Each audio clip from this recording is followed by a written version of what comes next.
Desa Kayu Bihi Bangli merupakan desa sebagai penghasil bambu terbesar di Bali.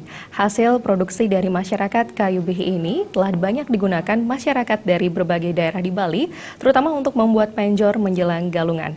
Namun kini, bambu dari Kayu Bihi ini mulai mendapatkan saingan dari bambu yang datang dari Banyuwangi, Jawa Timur.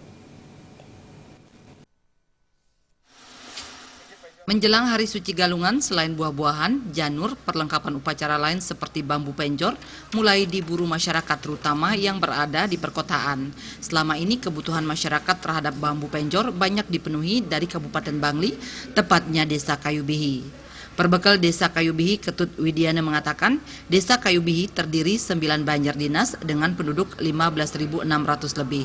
Hampir sebagian besar masyarakatnya berprofesi sebagai petani bambu. Setiap tanah tegalan milik warga ditanami tumbuhan bambu.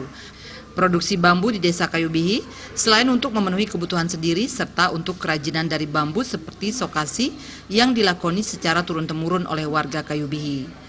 Bambu yang dihasilkan banyak dijual keluar untuk kebutuhan masyarakat di berbagai daerah di Bali untuk pembuatan penjor.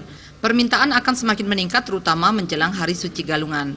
Apalagi banyak masyarakat enggan mencari bambu sendiri dan ingin praktis. Ketut Widiana menambahkan bambu yang tumbuh di Desa Kayu Bihi selama ini telah mampu menghidupi masyarakat sehingga tetap dipertahankan hingga saat ini. Permintaan bambu penjor nih kira-kira pun dari 2 bulan.